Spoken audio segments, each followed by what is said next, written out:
You're listening to another episode of Mr. Allard's Neighborhood. This is a place we're entitled to Brad's opinion. And now for your host, Brad Allard. Well, another great show in store for you today. Unless you've been living in a cave the last couple of months, you know it's election season. Today I have candidate for place 6, Adam Russell.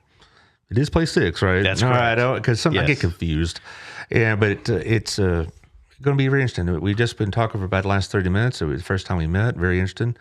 Young man, and he's young by my standards anyway. And we're going to talk about why he wants to run, what possessed him to make this jump. Also some of the issues as he sees them, and whatever else he cares to bring up. Taylor, you feeling any better? I know the cedar business is killing you. You're doing I okay got today? some steroids. You got some steroids. Oh, I noticed Finally went and got medicine. I noticed you were pretty buff these days. So Okay. Anyway, it must have been the sponsors. workout.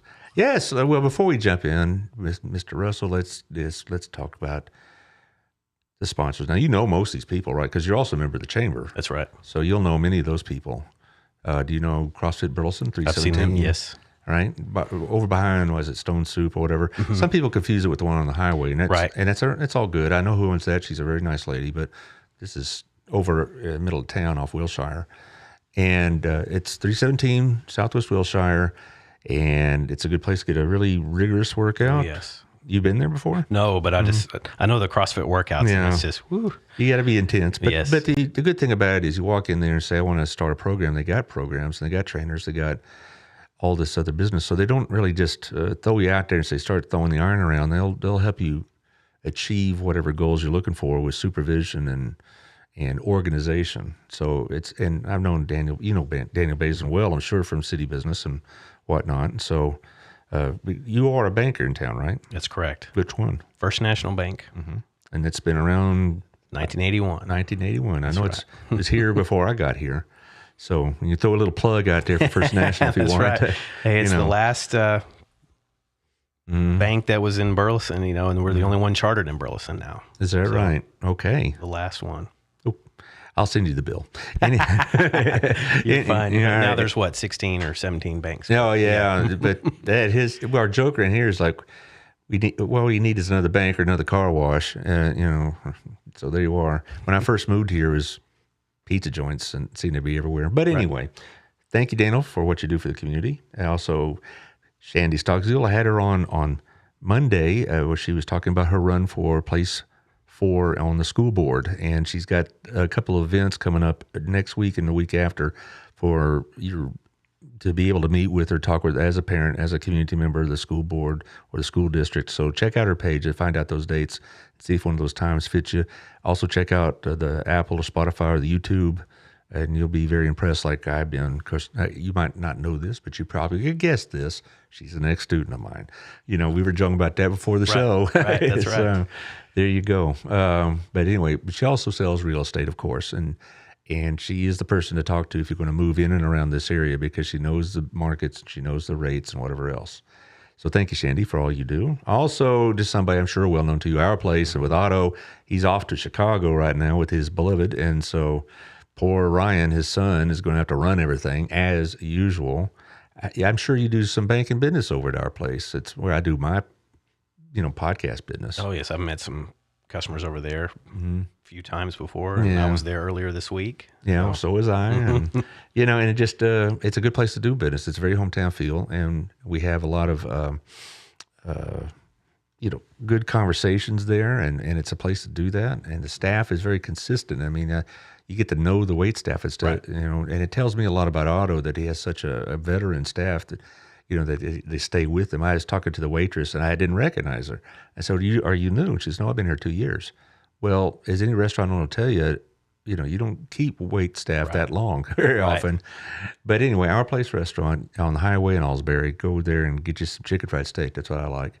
Also, we were talking about this before, Wild Cigar and Culture. Hey, guess what? The owner's an ex-student. And Chris Notaboom. He's a very articulate, bright young man. And you go there. You said you were planning on it. You'll be impressed. You smoke cigars, or you just think about it, or what? I've dabbled in them Yeah. a time or two, you know. Well, that's the thing about it is that's the kind of place you want to go is like this because they have this big humidor, and it's staffed by trained tobacconists as opposed to just somebody off the street. So if you say, well, I like this in a cigar, or I don't want it to be too harsh or whatever you think. So, well, here's some that'll fit what you want. And they got hundreds of brands. And then if you want to get a drink at the bar, they got high class stuff. It isn't like, the bottom shelf junk. Right. And so, and it's a good place probably to do banking business. They have they have a conference room there. So you could, one over, and if you can, or if you just want to take a client over there and visit, and it's a good place to do it. Also, Tiffany Nico, Local Life magazine, be out next week. If you're not advertising with her, you should, because you get sent to 30,000 homes plus, 110, 120,000 people see it. And I see it not just in homes, not that I'm stalking them, but I'm just saying I know people that receive it at homes, but I also see it in community businesses around town, on the counters and such, like at Otto's place. So it gets out there, and it also advertises a lot of the city and school events. And this is someplace you may take Mrs. Russell, Southern Gym. Mm-hmm. Have you ever been there before? No, but I've heard good things about it. My wife works there. Everybody that listens to this show hopefully knows that, but she works part-time there, and it's a dangerous occupation for me because she comes home with like, I saw so many nice things. And like, hey, we're trying to stay in the black here, dear. But anyway, Southern Gym really is nice. You go up there, have great inventory. You've got repairs, they got designs, they got consultations, what appraisals, whatever. And they're moving probably within the next 5 to 6 weeks down to that bottom floor right next to Revelry. And what I like about Gayla's plan is the one thing about these businesses that seem to attract a lot of female customers is they don't have a place to park the husbands. Well, now she's going to have a place you can watch the ball game, and stuff like that, Yeah. So just make sure you leave your credit card. Yeah, well, it's like you can go and spend the, college fund or whatever. No, she has some really high-end stuff, and she has some very affordable stuff. And I was talking to her yesterday. She has some, good gifts for Valentine's Day coming up, and they'll wrap them for you and, put a bow on it and all this. And if you think, well, gosh, I can't afford an expensive piece of jewelry, she also has affordable jewelry. I bought something for my wife, and it was, very reasonable. So it's, so she could fit your needs at the high end or at the more affordable end. So there you are. Also, Hotworks on 731, John Jones, our guy Taylor here is a visitor to there. It does, you do the blast this time. What do you do over there? The blast, like the cardio one or the rowing one. Well, it's an infrared workout, and I'm going to have Michelle on Monday. Michelle Humphrey, the owner. Can we talk about not just Hotworks and infrared, but we'll probably talk about just current events, whatever. She's very wide-ranging in her interests. So Hotworks will be is a good place to go for a workout. A lot of the CrossFit guys go over to Hotworks afterwards because it helps relax the muscles a bit and whatever. And the infrared system helps maximize the workout. Also, my insurance agent, Melissa Harmon, for Texas Farm Bureau, 682-804-0534. If you're not a customer at Texas Farm Bureau, call Melissa at that number and find out if she can save you a little money like she did for me. She'll check out your insurance, and if you have an insurance plan that she can't beat, she'll tell you, and you've gotten a free audit of your insurance, basically. So there you are. So 682-804-0534. Lastly, the coat drive with Trinity Chiropractic, bring a slightly worn coat and get a free exam, get x-rays, and you'll get a free adjustment if needed, which, I hope, if you need it, it'd be great, and you work out some sort of plan. The coats will go into Beautiful Feet Ministry in Fort Worth, helping the homeless. So bring you a coat, get yourself looked over, and do a good deed. All right. Have we got the links up yet? I'm looking for them, but I can't find it just yet. You have the other one you sent me? Oh, yes, I did. I forgot that one. I'm sorry, Jennifer. The Fridge Fund. For the next month, they're trying to raise $15,000 for a refrigerator for Harvest House. They are expanding their operations over there on that space that's been there forever on Thomas Street. Thomas and Renfro, and they're going to have a walk-in refrigerated unit and need the refrigerator. And so there you go. Call Jennifer. Try to help her out, help our community out, because it's, I have her on once a month also. And they're trying to go and move to a type of program where people can select their groceries as opposed to here's a bag. Okay. That kind of stuff. Oh, and Sherry Scott says hello. I'm looking at it. Hello, Sherry. If there's any questions for you, they'll be on that screen there, and I'll get them about 10 seconds later on my phone. I just got to do this voodoo I do about Sharon, which is a great source of comedy to many of my listeners, because I forget to turn the sound down. All right. First of all, my first question to you, Mr. Russell, is why? That's the best question, right? Mm-hmm. Well, so I've been around Burleson my whole life. I've worked here 22 years now, and lived here 13, and decided after my kids were born that I need to get involved start getting involved in the city, and had some friends over time have said, you need to go get on city council. You can go do that. Well, the timing just was not right. So you tell me you have an interest in local community government, even that precedes this run. I know you're a member of the Planning and Zoning Commission. Right.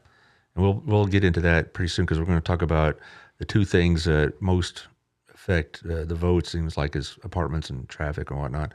But so you've had an interest in serving the community, whatever community you're in, before. You just didn't wake up one day a couple of weeks ago and said, I think I'll run for office. It wasn't like that at all, is it? Right.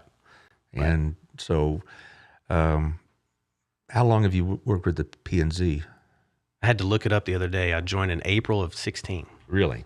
And you probably see some pretty interesting things there. Oh, yes. Well, because, that's, of all the committees, I think that's probably the one that most people pay attention to. Right. And it's required by law that we have a P&Z. Is that right? Yes. Well, I know it's a good idea, but I didn't know if even a smaller community would have a planning and zoning commission. That's right. But every one of them does. So if it's a home rule city, which is what we are, because we have the charter, then we are required. It says you shall have a planning and zoning. So. Right. Well, I teach Texas government, and I differentiate between general law and home rule communities. And once you reach a certain point, you're going to be home rule. Oh yeah. And and certain requirements come with the recognition of your charter by the state. And the Planning and Zoning Commission, though, is where a lot of action goes in this type of town, because we're growing so fast. How much authority do y'all have in changing the zoning of a certain piece of property? So the zoning, there's two kind. We've got land use and then land design, and land use is the zoning. And we've got a pretty broad brush to do that. But the thing at the back that we always have to go against is this comprehensive plan that the city updates every so often. Right. But when somebody comes and, we have to, they can pretty much ask for what they want, but it doesn't necessarily mean it's going to happen at the planning and zoning level. But what we do is we make a recommendation to the city council, whether no or yes, or sometimes we've tied several times that our recommendation is that we have no recommendation. So basically, though, it isn't like you make a decision and the city council's bound by it. They can overturn your decision. And they have a few times. Now they can overturn it by majority vote unless we actually deny something. Then it has to be a supermajority. It's 3/4. Right. Victoria was bringing that up. She said they'd take 5 votes to overturn something that you had denied, but that doesn't happen very often. Not very often. And it doesn't apply, and I believe it doesn't apply like to the parts of the town that had gotten annexed. They default to ag zoning, which is the most restrictive. Which reminds me, we were talking about this earlier. Sure. Yesterday I got something in the mail from the city of Burleson, and I don't live in the city of Burleson. I live in the ETJ. And it basically was a notice of cancellation for sewer. And I thought, I don't get sewer from Burleson. What are they canceling? So why don't you explain that? Because I bet I wasn't the only person who got that piece of mail. Right.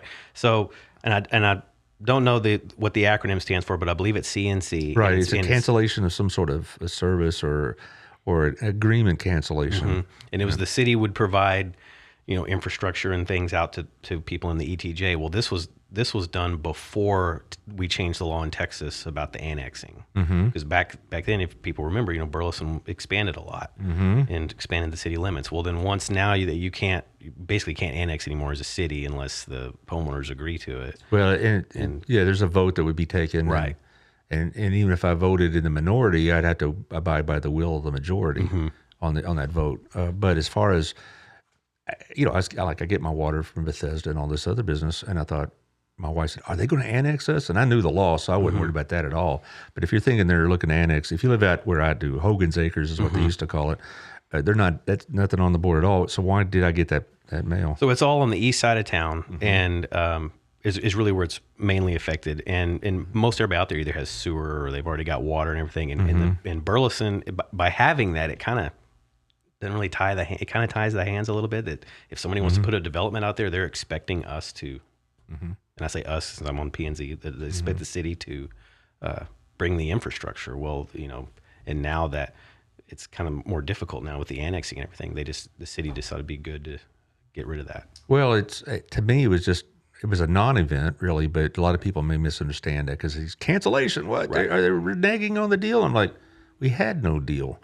So as far as like, do I want to be annexed or not?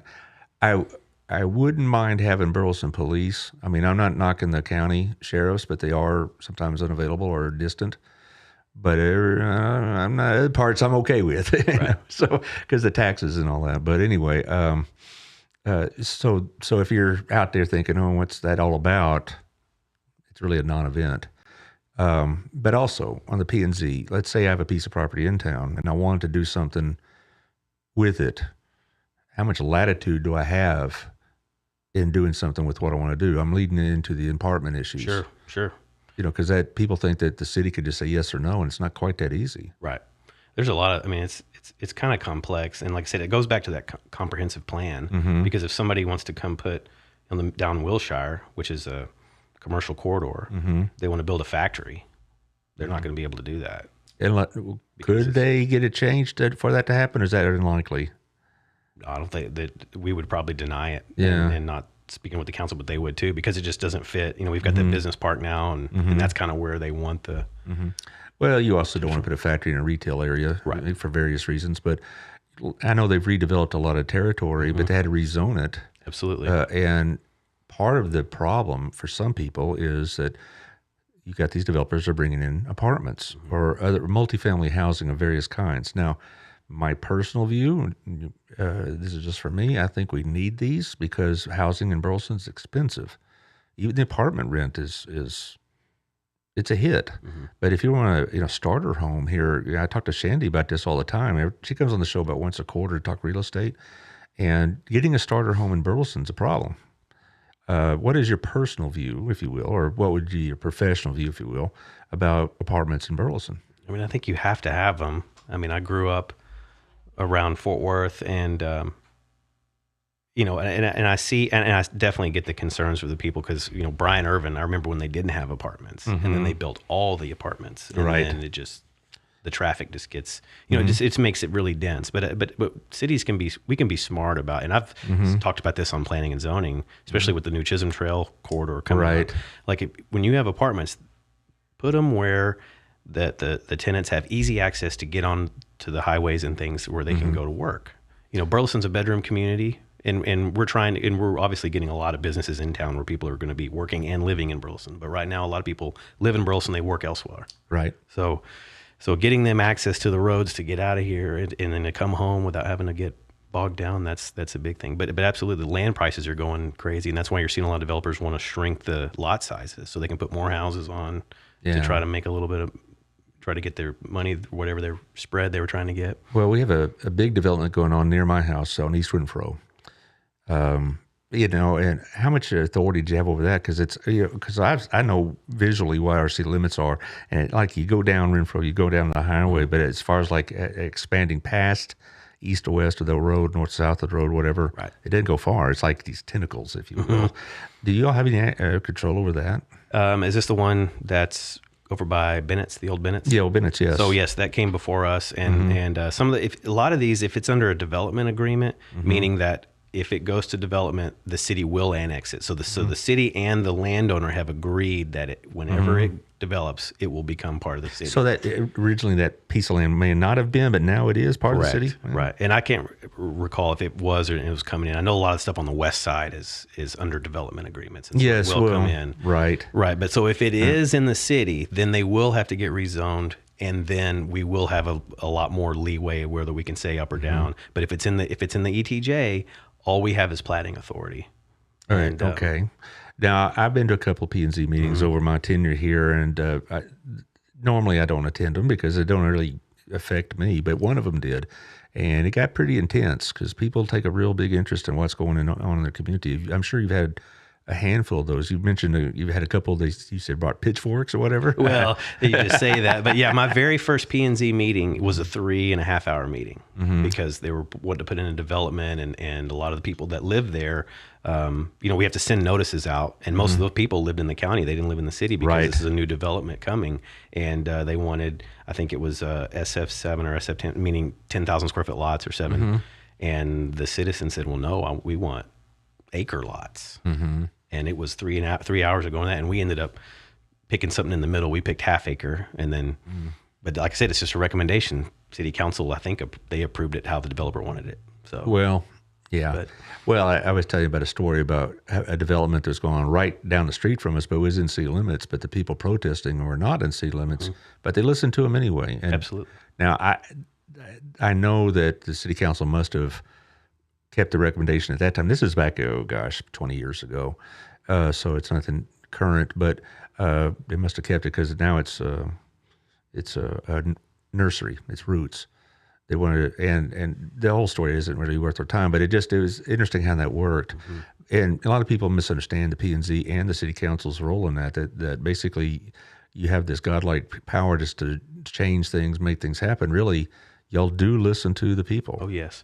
Yeah, and that was one example where they kept going. But then there have been other times where people have come in and this council said, "Whoa, well, wait, let's and they've denied a couple, and the developer had to go back and change things, take things out, and then come back." And when the mayor or another city council member is on the show, I like to giggle about the depot that on Main Street because they got things got changed at the last minute.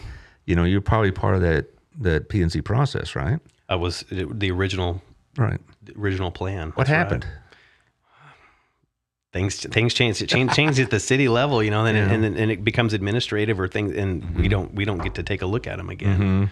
So, well, it's all it's coming. So there you are. It's going to be a dominant feature of the downtown area. But there you are. But besides just the desire to serve, what else do you want to bring? I want to come back to the apartment things in a minute because it's a big topic. But what would you want? Oh, look at your website will be up pretty soon. Oh, good. When we get around to it, he's just loading it up. Well, there it is. Okay, there it is. Your website. What again was the address? Oh, sorry. It's adamforburleson.com. Okay, adamforburleson.com. So you can see all this stuff here. And there you got your picture made. That's the one you have on your page. Right. I do want to say thank you, Brooke Mathis, for taking my headshots because I didn't have anything with a beard. So that's Beautiful Evolutions. Is that right? A little shout out there. Okay, but there you are. So as far as public support, you'll take donations, but you're not just from anybody. Is what we were visiting about because. A lot of people think that the city council can be a bought position or something like that. And I've talked to several people and they said that not at all.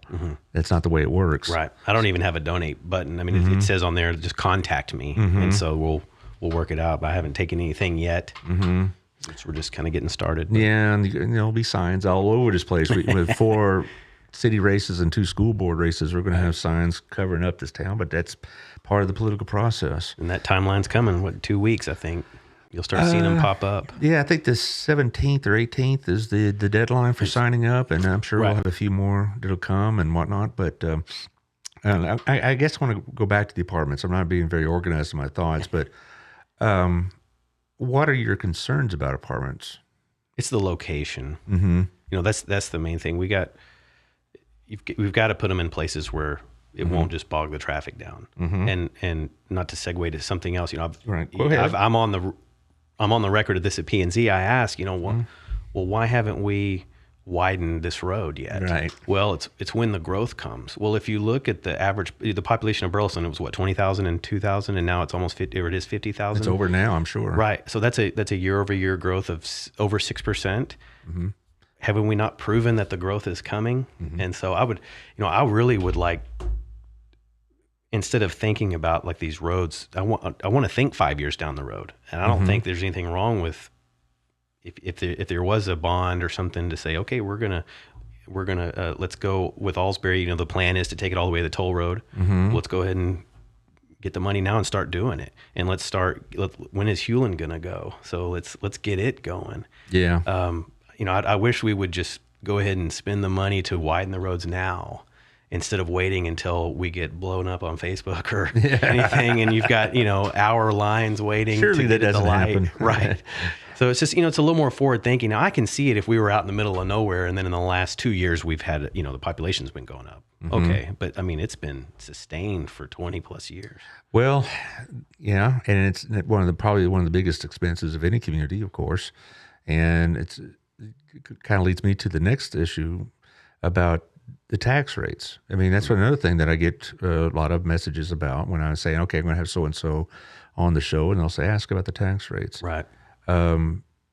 It's not so much our tax rates have been rising; it's the value have been rising. Right. What are you going to do about that? I mean, can you do anything about that?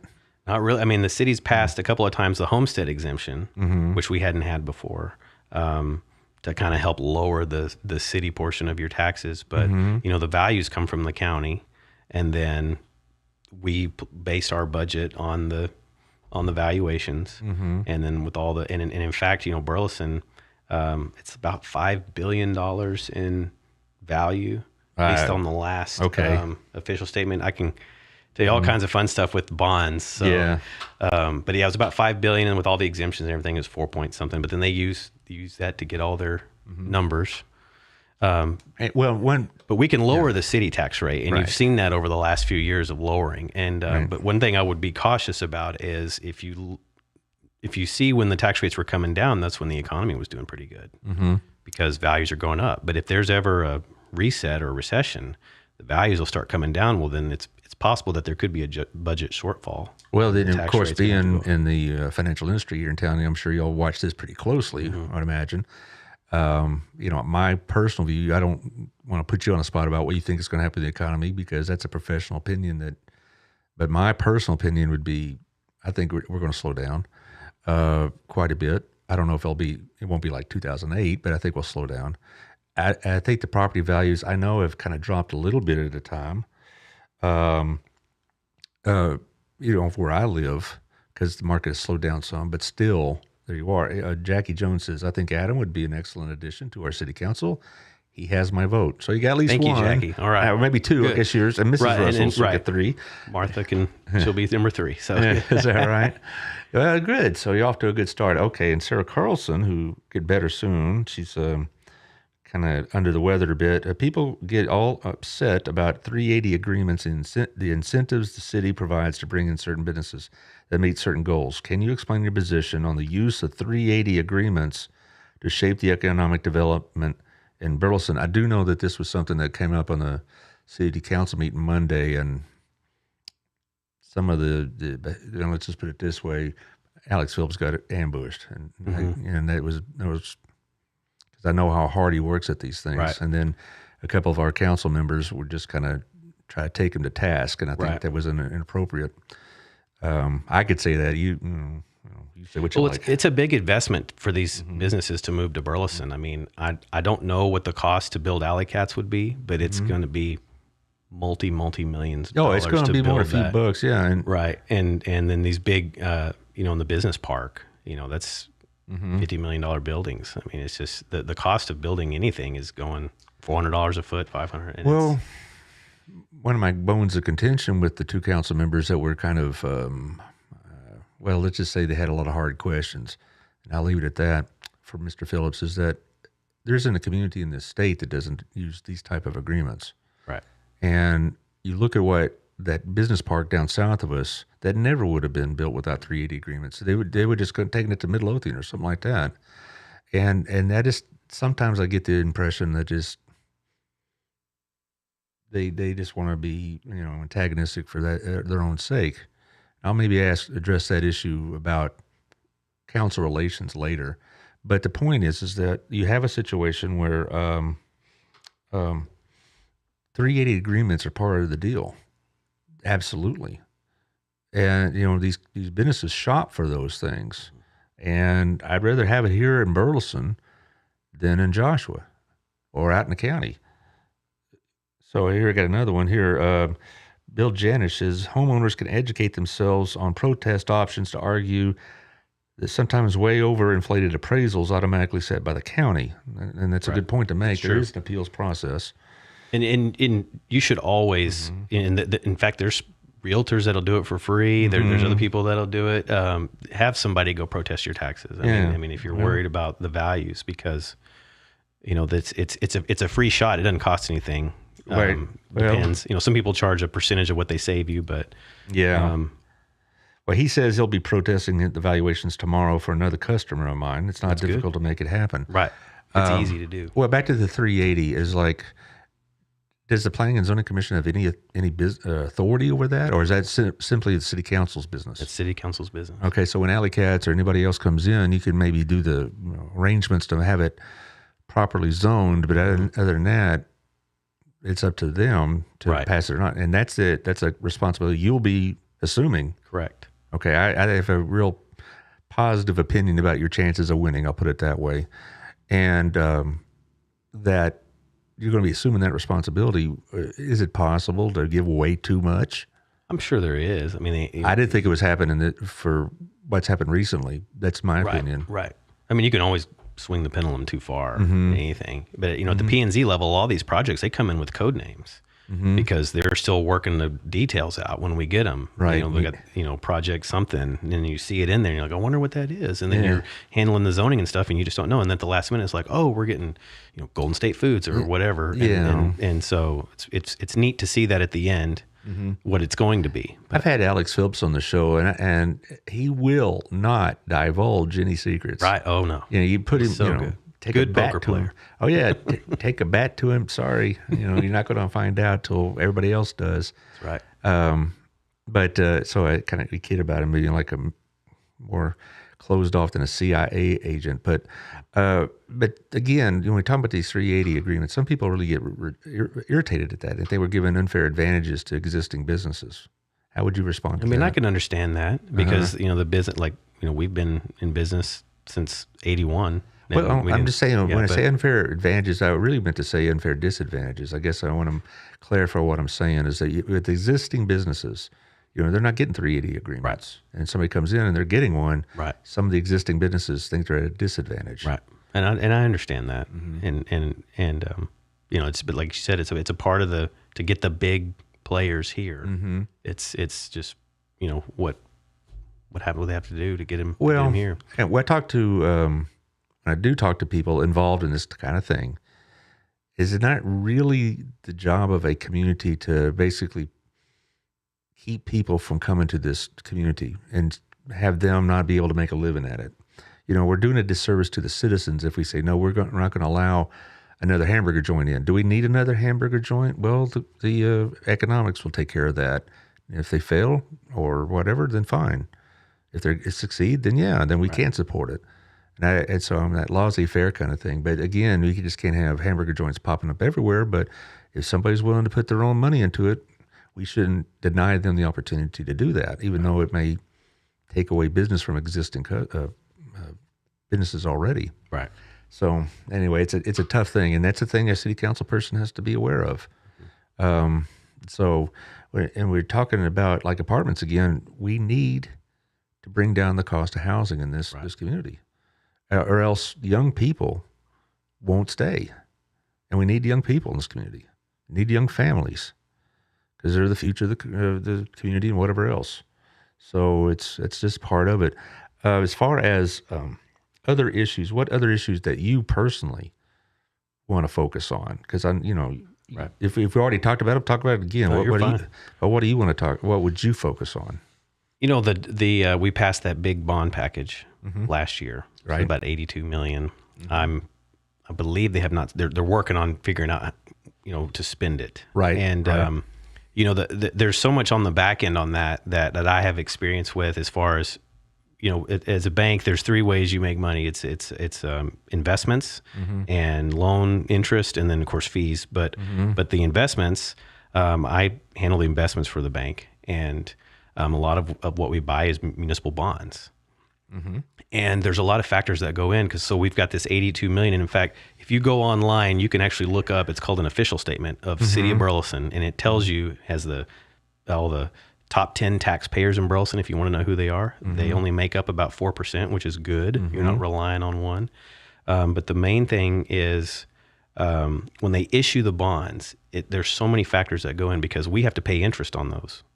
And that comes out of the tax rate. If you notice that our tax rate, it's the debt rate. I think it's about 30%. And in fact, it's higher than it's been in a long time as the portion of the tax overall of what it makes up. But there's so many factors that I would like to be a part and understand that because you pick a coupon and that is what so if Burleson sells 1 million bonds, they're going to pay a certain interest on it. It's either going to be 3%, 4%, 5%. Well, depending on the market, which right now the treasury market's come down, thank goodness, but back in November, we would have had to been issuing 5% bonds. What is it more or less now? The way that the bond market is, it's based on the U.S. Treasury market, and kind of the focal point is the U.S. 10-year. It's actually down, I think, 80 basis points, so that'd be 0.8. So, well, here's the thing, in this position as podcaster, I've become more and more aware about these things because I've had several guests that know much more about this than I do, and so I know that for some the debt overall is an issue. Some people say, well, there's different types of debt. Other people say a debt is a debt is a debt. And what's your position on that? I think you have to have debt. I mean, banks wouldn't be in business if people wouldn't go right. But otherwise, the city has to cash flow it themselves. They have to use their own money in the general fund to pay for something, and they don't want to have to do that. So they issue bonds, and then they build the road, and then over time they pay the debt down. And we could get in the weeds on that stuff, but we want to be able, when we issue these bonds, to have as cheap of a, we call it, your cost, as cheap of a cost as possible. Well, do you have any concerns about the overall debt level of our community?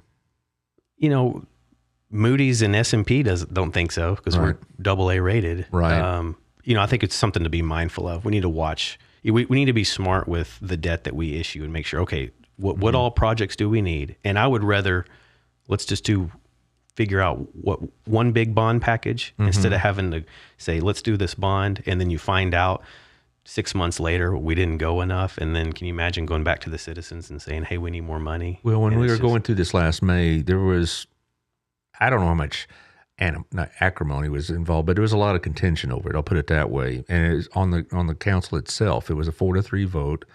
And then when we had the community vote, it was pretty narrow. The mayor had to go overtime to try to get it passed. And some people I respect also had concerns with it. I could see both sides because I know what you're talking about. We got to have some money to build roads and expand and all this other stuff, but if people that I respect had concerns about it or how it was structured, I think we need to pay attention to that. Right. And that's what you're telling me, it sounds like. Yes, and I want to make sure that the money is spent on what it was supposed to be because it's not really, I don't think it was legally binding, so they really could, it was kind of a blank check for $82 million. Right. And I just want to make sure that it gets done where it's supposed to go. Victoria, our friend Victoria, had a lot of concerns about that, just like you're saying. And we talked about it. She'll support this community and what they decide, but she's also going to keep a pretty close eye on making sure if we say we're going to spend X on roads or Y on police stations, that's what we're spending. Right. And not just, we're going to have to slide a little bit over here or a little over there. That was one of her big concerns. It sounds like yours too. Mm-hmm. You have to have the oversight, make sure that the citizens grant you that authority, that you make sure it's supposed to be. Fiduciary duty. Well, it hasn't happened yet, and so let's hope it doesn't. Right. So maybe we were barring trouble, but so to speak. But as far as other type of financial commitments, I had Shandy on running for she's running for school board. When we're talking about the relationship between the schools and the cities, I think in Burleson in particular, with all the growth, that has to be a very close collaboration. Absolutely. And they have to have an attitude of support for the school system. Right. There's a couple of people, I don't need to name names, but have very critical opinions of the school system. And I think that's a hindrance to us. I mean, I'm not talking about citizens, I'm talking about decision makers. And I think that's a hindrance to us because when we're growing like this, and the school needs to build another elementary. Well, it's going to be the city providing the water and the streets and everything it takes. And so that's another focus I would like to see closer, Right. is more unified collaboration on these things and not having people taking shots at the school system. And we're two separate bodies, and it's best to we do the city thing and we let them do the school thing, and then let's collaborate on things we can do. Back on the zoning, they can put a school wherever they want. Really, you don't have any control over that? Nope. They can put it. No matter what the zoning is, if it's ag or whatever, they can do the school. But then once they do decide where they're going to be, they have to build it to city specs and all that stuff. But it's just the one thing they don't want you stepping on the school, the education kind of thing. Well, I don't know of any plans of them building new schools other than just an assumption, because I know the numbers in the schools are growing every year. The schools getting bigger. And I've been part of the system for so long, I know that they have to be having discussions about expansions. They just built Kerr. Right. And, and I have BISD on once a month. And I've been, it's interesting, I tell this a lot, is that when I was a teacher, I'm only focused on my room and, what's going on down the street, what's the matter with them. But when you step back from it, you see, well, there's a lot of stuff going on. Sometimes I'm right. I don't know what they're doing, but a lot of times it's like, I didn't realize we had this gaming school. I didn't realize what's going on at the STEAM Academy. I mean, it's a whole lot better view, and I think people of Burleson are highly fortunate we have such a progressive system like that. Right. And you know this as well as anybody. Why people are moving into this area because of the schools and the economic climate. Right. When you do have a customer coming in, they talk about opening a business here in town. What are they telling you? Why they're doing it? They've been wanting to move to Burleson for getting out of the big, huge cities. The great thing about Burleson is, yes, we have 50,000 people, but it still has that small town atmosphere. Yes. The owners of all the businesses, the ones you listed today on your for your advertisements. You know all the business owners still. We haven't gotten to the point where it's these big giant corporations coming in and owning. Yeah. Well, here's a friend of mine, David Hadley, says that the Chisholm area we've been talking about is actually in Joshua ISD. Joshua ISD, right. Yeah, and so a lot of the school expansion will be on their tab, so to speak. But I do know that there's other areas of expansion. When they build that, build out that area on Renfro we talked about earlier, it's going to put a lot of stress on Stribling or Branson maybe. And so as far as other areas of growth,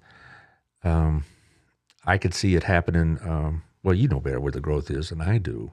I mean, I see it west of Burleson. Yes. In West Burleson and in what is Joshua ISD, which, it's confusing which is which sometimes. Right. Well, I'm sure BISD was very relieved that all that expansion on Chisholm Trail would not be their responsibility. But I've never understood that really, because I've been here a long, long time. It's like, how can such a big chunk of Burleson be in another school district? Right. But whatever, it's like I wasn't here for that decision, so I can't really say much about that. But as far as any other issues that you also motivated you to throw your hat in the ring, so to speak. Well, and it really wasn't any issues per se that made me want to go. It's just when I've been thinking about it, like I said, for a few years, and the timing just wasn't there, and when 6 opened up, because it won't have an incumbent running this race, I thought, well, maybe now's the best time to do it. So I would like to make that point clear to the listeners. It wasn't like somebody recruited you as such. I mean, they knew you already and were glad you were running, but this is your decision. It wasn't like you were drug into it. Oh, absolutely. Some people are making comments about, well, so-and-so, is trying to stack the deck. And this is an independent decision on your part. Right. It is. And that's good to know, that you'll also be an independent decision maker. How do you see your relationships with the council being? Because sometimes they've gotten pretty contentious in the last couple of years. Oh, yes. You want to be able to go, it's just like being on a board of something. You're working together and everybody has different opinion. You hope at the end of the day, you're still, your city council of Burleson. Right. and representing Burleson as a whole. But I'll be able to work with anybody on the council. Well, that's been a concern of a lot of people, is just sometimes it's gotten kind of uncomfortable. I'll put it that way, or whatever. And I've had people tell me that they really don't enjoy going to either the meetings or having to speak before, because they don't know what to expect.